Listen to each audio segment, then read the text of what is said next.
नमस्कार। आज का हमारा विषय है कहानी लेखन। अर्थात कहानी का जो व्याकरण होता है, उसके जो तत्व होते हैं, उसका जो है आज इस लेख में, इस वीडियो में हम अध्ययन करेंगे। इसके अंतर्गत हम लोग कहानी की परिभाषा, कहानी कैसे लिखें और कहानी के कौन कौन से तत्व हैं, इन सभी का समग्र रूप से अध्ययन करेंगे। बेसिकली ये जो चैप्टर है वो आपके अभिव्यक्ति और माध्यम के अंतर्गत जो है पूछा जाता है कक्षा 11वीं और 12वीं में। तो इसमें कोई आपको समस्या न रहे, इसको आज हम जो है क्लियर कर लेंगे। हिंदी साहित्य में जो है कहानी, ये आधुनिक काल में जो है आया था, जब नवजागरण का यानी कि स्वतंत्रता संग्राम का जो है समय चल रहा था उस समय। तो कहानी हिंदी साहित्य के गद्य भाग का एक अभिन्न अंग है। गद्य साहित्य वह जिसको हम पढ़ते हैं, मतलब पढ़ के जो है बोला जाता है। एक पद्य होता है जिसको हम गाते हैं, जैसे दोहा, चौपाई, छंद, वो सभी पद्य के अंतर्गत आता है। कविता, ये भी पद्य का एक भाग है। जो गद्य है उसमें साहित्य, उसके अंदर अंतर्गत जो है कहानी, उपन्यास, नाटक, ये सभी जो है गद्य साहित्य के अंतर्गत आता है। तो ये आधुनिक युग की देन है। आधुनिक मीन्स 1900 के बाद की, जो 1900 के बाद का समय है उसको आधुनिक काल माना गया है। आधुनिक युग की देन है। इस इसकी समाप्ति एक बैठक में संभव है। अर्थात कहानी इतना संक्षिप्त होता है कि व्यक्ति एक बैठक में इसे पढ़ लेता है। कहानी कोई सा भी आप है तो उसका क्या है कि एक छोटे से समय में आप जो है पूरी कहानी को पढ़ सकते हैं, जबकि उपन्यास या महाकाव्य पढ़ते हैं तो उसमें पढ़ने में महीनों लग जाते हैं। तो कहानी एक संक्षिप्त जो है छोटी सी विधा है जिसको हम एक बैठक में जो है पढ़ के और उसको समाप्त कर सकते हैं। मुद्रण कला के विकास से गद्य साहित्य ने विकास की निरंतर गति को पकड़ा था। साथ ही मध्यम वर्गीय पाठक के उदय से कहानी लेखन और पढ़ने के क्षेत्र में क्रांति उत्पन्न हुई थी। यहाँ ध्यान देंगे, मध्यम वर्गीय पाठक अर्थात जो थोड़ा सा पढ़ा लिखा जो समाज है उसको हम लोग यहाँ पर मध्यम वर्गीय समाज कहते हैं। और उसने जब साहित्य में और पढ़ने में इसमें रुचि ली तो उसके उसके साथ ही जो है मुद्रण कला का विकास हुआ और छोटे छोटे नाटक, साहित्य जैसे कहानी, ये सभी जो है लिखने में प्रगति आई। प्रेमचंद ने कहानी तथा उपन्यास की रचना करके इस साहित्य को नई दिशा प्रदान की तथा उसे अमर बना दिया। अब जैसे प्रेमचंद या भारतेंदु हरिश्चंद्र और जयशंकर प्रसाद, इन सभी जो है प्रमुख नाटककारों ने क्या है या कहानीकारों ने, इन्होंने जो है साहित्य को एक नई दिशा प्रदान की, यानी कि समाज को शिक्षित करने के लिए, उसे जागरूक करने के लिए जो है साहित्य को अपना माध्यम बनाया था। कहानी की परिभाषा: किसी नाटक, पात्र या समस्या का क्रमबद्ध ब्यौरा जिसमें परिवेश हो, द्वंद्वात्मक हो, कथा का क्रमिक विकास हो, चरमोत्कर्ष का बिंदु हो, उसे कहानी कहा जाता है। अब देखिए यहाँ पे किसी घटना, कोई सी भी घटना, उसमें पात्रों की कोई समस्या, आपने कोई नाटक या कहानी या फिल्म जो है देखा होगा, उसमें एक घटना को लिया जाता है, उसमें पात्र की जो है मतलब यानी कि हीरो की जो उसमें क्या समस्या है उसकी पूर्ति के लिए वो पूरा संघर्ष करते रहता है। फिर क्रमबद्ध, उसको जो है क्रम से जो है आगे बढ़ता जाता है वो घटना। फिर जो है उसमें कई तरह की परिवेश आती है, गुंडों के बीच में फंस जाता है, कोई मरने का जो है सीन आ जाता है, कहीं पे जीत होता है, कहीं उत्सव होता है। फिर उसके आए क्या, अपने लक्ष्य को, मतलब जो उसके लक्ष्य हैं इसमें कहानी में प्राप्त करने के लिए, चाहे जीत के लिए या किसी चीज़ की प्राप्ति के लिए, उसमें जो है ये उससे उससे संघर्ष करता है। धीरे धीरे जो है वो कथा क्रम से जो है विकसित होता चलता है, विकास होता जाता है, और फिर लास्ट में वो जो है उस बिंदु को प्राप्त कर लेता है जिसके लिए संघर्ष कर रहा है, या तो जो है नायिका के प्राप्ति के लिए या अपनी सफलता के लिए या किसी भी चीज़ के लिए वो जो संघर्ष कर रहा है, उसके चरम मतलब बिंदु पर उस कहानी को जो है मतलब समापन किया जाता है उसकी प्राप्ति से। ठीक है। कहानी जीवन का अविभाज्य अंग है, यानी कि यह कहानी जीवन से संबंधित होता है, चाहे वो आपकी जो है जीवन से संबंधित हो चाहे किसी के। और जब नाटक या कहानी लिखते हैं हम लोग तो उसके अंदर लेखक के जीवन मतलब जो उसमें नायक होता है उसके जीवन से संबंधित वो जो है पूरी घटना होती है। हर व्यक्ति अपनी बात दूसरों को सुनाना और दूसरों से बातें सुनना चाहता है। कहानी लिखने का मूल भाव सब में होता है इसे कुछ लोग विकसित कर पाते हैं, कुछ नहीं। अर्थात जो व्यक्ति है वो सामाजिक प्राणी है, अपनी बात को जो है एक दूसरे तक पहुंचाना या उससे प्राप्त करना उसका स्वभाव है। और ये जो है कला, ये सभी जानते हैं, जो भी मनुष्य है वो सभी जानते हैं। एक छोटा सा शिशु भी है, वो अपनी बात को पहुंचाता है और दूसरों की बात प्राप्त करता है।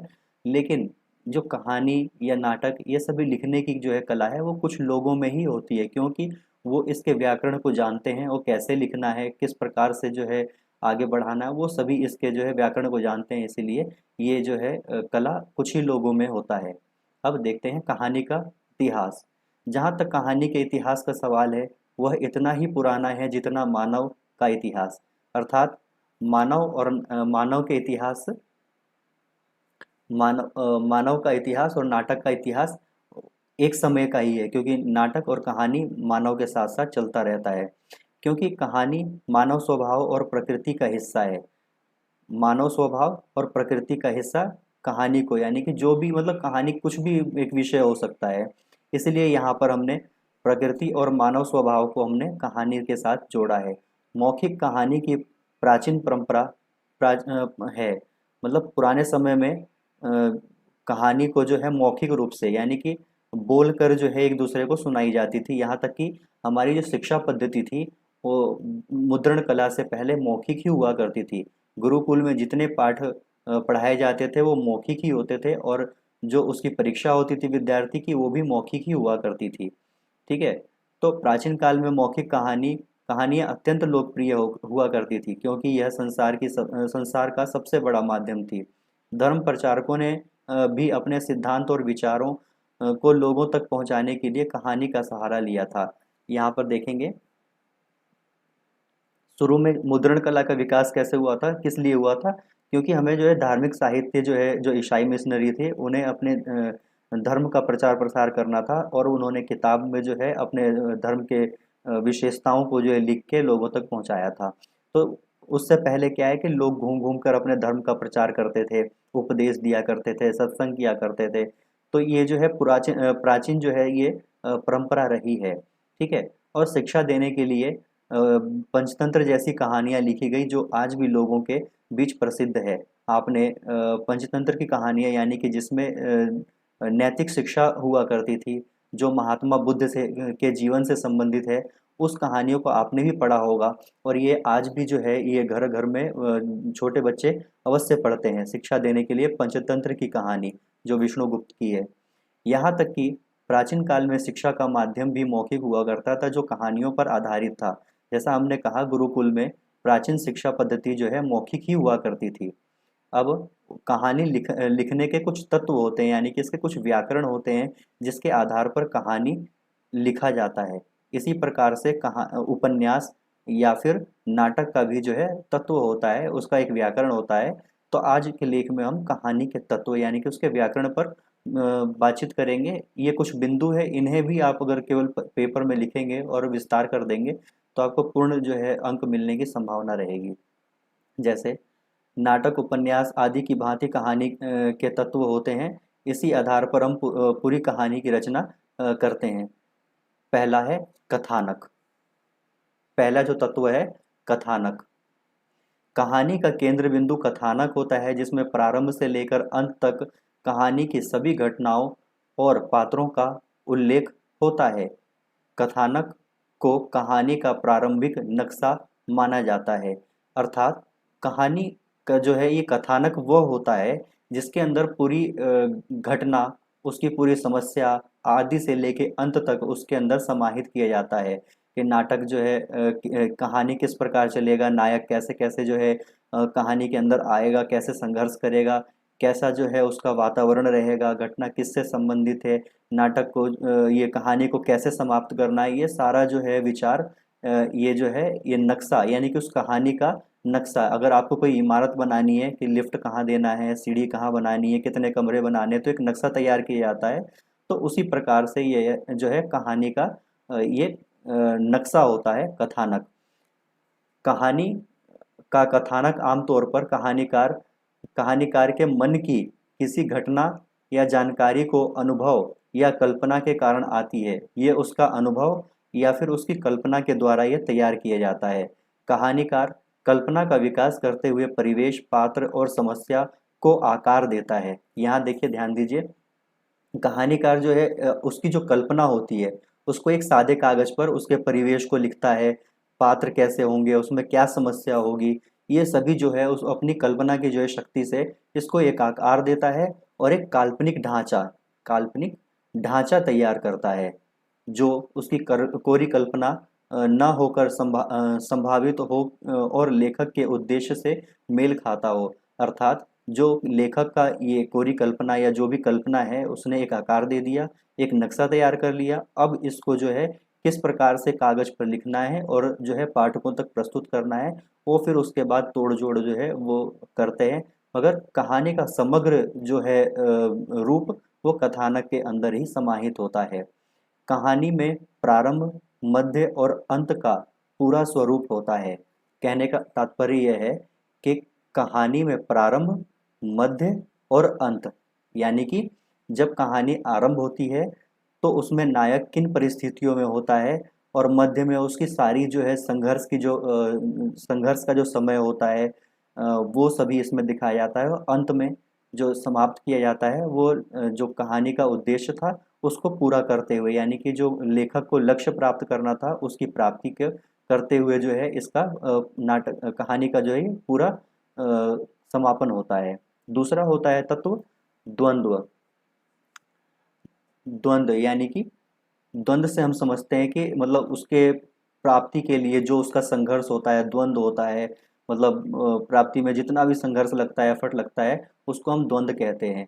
कहानी में द्वंद्व के तत्व का अनिवार्य होना आवश्यक है। द्वंद्व कथानक को आगे बढ़ाते हैं तथा कहानी में रोचकता लाते हैं। आपने भी देखा होगा जब फिल्म देखते हैं तो उसमें जो हीरो होता है वो कई प्रकार की समस्याओं से घिरता है, उससे सामना करता है, वही इसका उसी को जो है उसी सामना करने की शक्ति को या फिर जो है स्थिति को हम द्वंद्व कहते हैं, जो अपने लक्ष्य को प्राप्त करने के लिए उसे बीच बीच में इसे करना पड़ता है।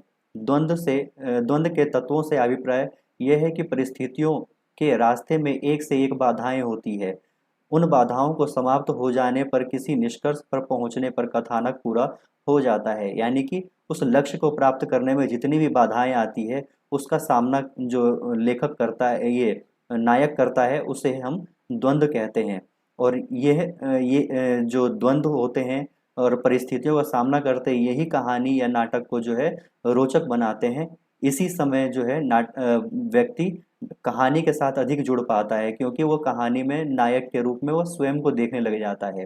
कहानी की यह शर्त है कि वह नाटकीय ढंग से अपने उद्देश्य को पूर्ण करते हुए समाप्त हो जाना चाहिए। यानी कि जब आप कहानी पढ़ रहे हैं तो उसमें ऐसा रोमांचक क्षण आना चाहिए और नाटकीय ढंग से, यानी कि संघर्ष करते हुए उस कहानी का जो है पूर्ण होना चाहिए। अब तीसरा तत्व है देशकाल वातावरण। हर घटना और पात्र का अपना देशकाल और वातावरण होता है। कहानी को रोमांचित और प्रामाणिक बनाने के लिए आवश्यक है कि लेखक को देशकाल और वातावरण का पूरा ध्यान रखे। अर्थात कहने का मतलब ये है देशकाल वातावरण कि अगर हम कहानी को किसी कृषक के ऊपर, यानी कि जो है किसान के ऊपर लिख रहे हैं, तो हमारा जो दृश्य होना चाहिए वो जो है किसी खेत का या फिर ग्रामीण परिवेश का होना चाहिए। अगर हम किसान की चर्चा कर रहे हैं और उसको महलों में और शहरों में दिखा रहे हैं तो थोड़ा जो पाठक है या श्रोता है वो उससे नहीं जुड़ पाएगा। तो हमें इसका विशेष ध्यान रखना चाहिए ताकि जो है पाठक उससे अवश्य जुड़ जाए। ये जो है देशकाल वातावरण से हमारा वही दृश्य से संबंधित है कि जैसा भी हम दृश्य मतलब जैसा भी इसमें नायक या वैसा ले रहे हैं परिवेश, उसी को हम प्रस्तुत करें। अगर वकील का जो है कोई इसमें घटना है तो हम अदालत से संबंधित जो है दृश्य उत्पन्न करने की कोशिश करें।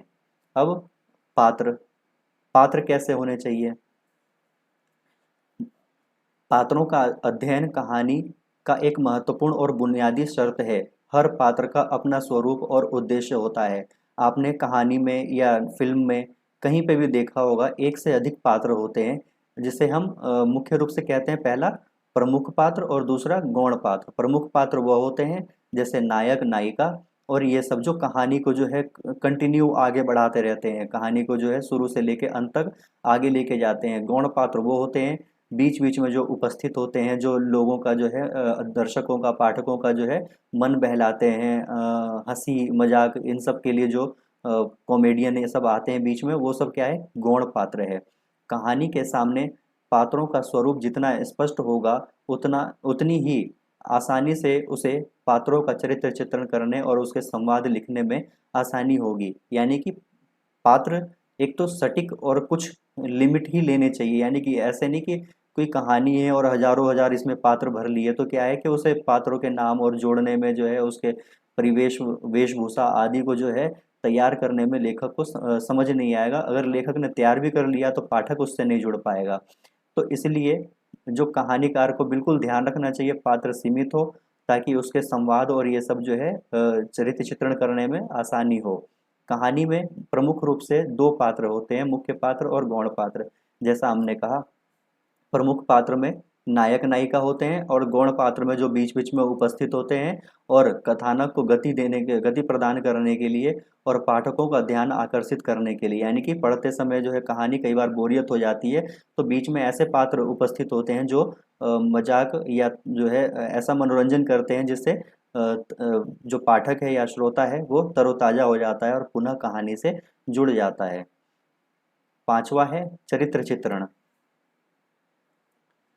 पात्रों का चरित्र चित्रण की अभिरुचि के माध्यम से कहानीकार द्वारा गुणों का बखान करके पात्रों के क्रियाकलाप संवादों के माध्यम से किया जाता है। यानी कि चरित्र चित्रण यानी कि जो पात्र है उसकी जो है विशेषता इसमें बताई जाती है, और हमें पात्र का चयन करते समय ऐसे पात्र लेने चाहिए जो सभ्य हो, जिससे जो है समाज को कोई शिक्षा मिलती हो। ऐसा नहीं लें कि जो समाज के लिए हानिकारक हो। यार, हमें जो है पात्र का चयन बेहद ही सावधानी से करना चाहिए। छठा है संवाद। कहानी में संवाद का विशेष महत्व है। संवाद ही कहानी को और पात्रों को स्थापित एवं विकसित करता है। कहने का मतलब है, कहानी जो होता है वो पढ़ने के लिए होता है और नाटक जो होता है वो रंगमंच पर अभिनय करने के उद्देश्य से होता है। तो हमें जो इसमें कहानी में संवाद जो लिखने चाहिए वो ऐसे लिखने चाहिए कि जो पाठक उसको पढ़ सके और समझ सके। ठीक है, इसमें जो है संवाद लेखन का ही विशेष महत्व होता है। साथ ही कहानी को गति देते हैं, आगे बढ़ते हैं। जो घटना या प्रतिक्रिया कहानीकार घटती हुई नहीं दिखा सकता, उन्हें संवादों के माध्यम से सामने लाया जा सकता है। अर्थात कहानी में जो है हम मतलब दृश्य प्रस्तुत नहीं करते हैं, केवल लेखों के माध्यम से जो है अपने पाठकों को बताते हैं, अपने लेखों के माध्यम से ही दृश्य उत्पन्न करते हैं। तो हमें संवाद लिखने में बिल्कुल सावधानी रखनी चाहिए। पढ़कर उन शब्दों को ऐसा लगे कि हमारे आंखों के सामने ही वो दृश्य चल रहा हो। संवाद पात्रों के स्वभाव और पूरी पृष्ठभूमि के अनुकूल हो। जैसा कि ऊपर हमने बताया कि देश काल वातावरण में, तो हमें संवाद ऐसे लिखने चाहिए। अगर कोई कृषक है तो कृषक की भाषा में ही उसको लिखना चाहिए, मतलब गांव और ग्रामीण परिवेश से जुड़ी हुई भाषा का प्रयोग करना चाहिए। अगर कोई बिजनेसमैन है तो बिजनेस में प्रयोग होने वाले सभ्य समाज आदि की भाषा शब्दावली का हमें प्रयोग लिखना चाहिए। संवाद लिखते समय कहानीकार को चाहिए कि वो पात्रों के अनुकूल भाषा तथा शब्दावली का चयन करे। जैसा हमने कहा, अगर कोई कृषक है तो कृषक की जो है उसके जीवन में जो प्रयोग होते हैं शब्द, उन्हें लिखने चाहिए। अगर कोई वकील है, कोई डॉक्टर है इस कहानी का नायक, तो हमें उन्हीं शब्दावलियों को प्रयोग करना चाहिए जो उसके जीवन से संबंधित हो। अगर कोई डॉक्टर है और हम गंवार वाली भाषा अगर वहाँ पे उसके द्वारा बुलवाएं, या फिर हम जो है वैसे खेती बाड़ी की जो है भाषा का प्रयोग करें, तो वो असहज लगेगा। इसलिए हमें भाषा का चयन करते समय वैसा ही करना चाहिए जैसे हमने नायक या पात्र हमने चयनित किए हैं। शिक्षित व्यक्ति के लिए अनुकूल शब्द का प्रयोग किया जाना चाहिए। वहीं व्यक्ति अगर गांव का है तो गांव वाली शब्दावली का ही प्रयोग हमें करना चाहिए। चरमोत्कर्ष यानी कि क्लाइमेक्स यानी कि अंत। कथा के अनुसार कहानी चरमोत्कर्ष की ओर बढ़ती है। सर्वोत्तम यह है कि चरमोत्कर्ष पाठक को स्वयं सोचने के लिए प्रेरित करे तथा उसे लगे कि उसे स्वतंत्रता दी गई है जिसने उसने जो निष्कर्ष निकाले हैं वह उसके सामने है। यानी कि जो कहानी लिखने का अंतिम जो है क्षण, अंतिम जो बिंदु है, व्याकरण है, वो क्लाइमेक्स है। और उस पर अगर हम जो है लिखें तो हमें क्या है कि लास्ट में अपने पाठकों के ऊपर जो है उस उद्देश्य को या उस निष्कर्ष को निकालने के लिए स्वतंत्रता देनी चाहिए। ठीक है। अगर कहानी कोई लिखते हैं हम तो किसी उद्देश्य की पूर्ति के लिए लिखते हैं। जैसे पूर्व समय में क्या कहते हैं, कहानी लिखा जाता था स्वतंत्रता के पहले। तो कहानीकार जो है उसमें अपनी सब बातों को लिख के घटनाओं और पात्रों के माध्यम से पूरी कहानी लिख देते थे। लास्ट में जो है उसके निष्कर्ष निकालने के लिए अपने पाठकों को पर छोड़ दिया जाता था, ताकि वो अपने मन मस्तिष्क का प्रयोग करते हुए वो समझें कि वो लेखक इसके अंदर क्या कहना चाह रहा है। तो इसके माध्यम से जो है उस समय के लेखकों ने बहुत ही संयमता से लिखा, क्योंकि उस समय पूरी निष्कर्ष नहीं बता सकते थे, क्योंकि अंग्रेजों के अधीन थे हम लोग। तो अगर निष्कर्ष या सामने डायरेक्ट बातें कर देते तो अंग्रेज जो है उसे जब्त कर लेते और प्रकाशित भी नहीं होने देते, दंड भी देते। तो इसलिए जो हमारे कहानीकार या लेखक थे तो उन्होंने क्या है कि क्लाइमेक्स, चरमोत्कर्ष, ये जो है अपने पाठकों को सोचने विचारने के लिए छोड़ दिया करते थे। कहानी लेखन की कला। कहानी लिखने की कला को सीखने का सबसे अच्छा और सीधा रास्ता यह है कि अच्छी कहानी पढ़ी जाए और उसका विश्लेषण किया जाए। अपने स्मृति तथा अनुभव के आधार पर लिखने की शैली को विकसित किया जाए। यह आपके भीतर छुपे हुए कहानीकार को बाहर निकाल सकता है। यानी कि सबसे बढ़िया है, आपको अगर कहानी लिखनी है तो उससे संबंधित किताबों को पढ़िए। जैसे आपने प्रेमचंद को जो है कहानी का सम्राट कहा गया है। ठीक है, तो उनकी किताबों को पढ़िए, उनकी कहानियों को पढ़िए, आपको समझ में आएगा कि इस कहानी को आप भी लिख सकते हैं। उस शैली को समझिए और खुद आप भी अपने जीवन में अपने बहुत सारी घटनाओं को कहानी के रूप में प्रकाशित कर सकते हैं। तो ये जो है सबसे सर्वोत्तम विधि है कि आप पहले किसी अच्छे कहानीकार को पढ़ें, फिर अपने जीवन से उसको संबंधित करके और लिखें।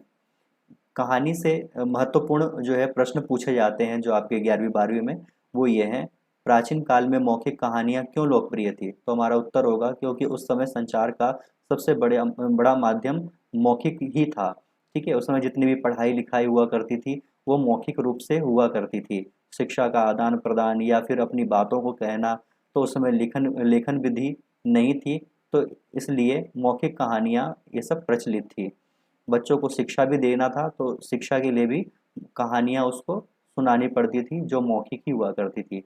प्रश्न 2, कहानी का केंद्र बिंदु किसे कहते हैं? तो उत्तर होगा अपना कथानक। यही केंद्र बिंदु है, इसी के इर्द गिर्द सारी जो है घटना घटती है। प्रश्न 3, कहानी को रोचक बनाने में कौन सा तत्व सहायक है? द्वंद्व। यानी कि इसके अंतर्गत नायक जो है संघर्ष करता है, अपने लक्ष्य की प्राप्ति के लिए विभिन्न बाधाओं से जो है जूझता है और उसको दूर करता है। कहानी में कथानक कितने स्तर के होते हैं? तो 3 स्तर के होते हैं। 3 स्तर के: आदि, मध्य और अंत। यानी कि शुरुआत और बीच में संघर्ष और लास्ट में समापन। कहानी की भाषा शैली कैसी होनी चाहिए? तो कहानी की भाषा शैली सरल होनी चाहिए, सहज होनी चाहिए और स्वाभाविक होनी चाहिए। ठीक है, ताकि जो है लोग इससे जुड़ सकें। फिर कहानी के विभिन्न तत्वों का विवेचन कीजिए और कहानी के प्रमुख तत्व लिखिए। तो अपना क्या होगा? पहला देश काल, कथानक हो गया, देश काल वातावरण हो गया, पात्र हो गया, चरित्र चित्रण हो गया, संवाद हो गया, भाषा शैली हो गई और चरमोत्कर्ष हो गया। तो इतनी जो है अगर हमने इसको विस्तार से लिख दिया तो हमें पूरे अंक मिल सकते हैं। इस वीडियो इस वीडियो में आप अन्य प्रकार के भी लेख अपने जो है संबंधित पढ़ सकते हैं, जैसे संदेश लेखन, संवाद लेखन, पटकथा, डायरी लेखन। इस प्रकार के लेख आप इस वेबसाइट पर, हिंदी कोचिंग पर, या फिर इस वीडियो के माध्यम से आप चैनल से जुड़ जाइए।